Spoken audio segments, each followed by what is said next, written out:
Good day guys! Sa video na ito ay ibabahagi ko sa inyo ang link at kung paano i-reset ang iyong Epson L3250. Copy nyo lang po ang link sa baba ng video na ito. Paste lang po sa iyong browser.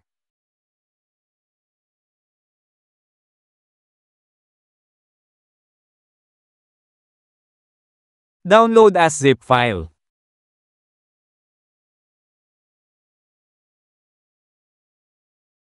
Extract the file at i-run ang program. Sundan lang ang video.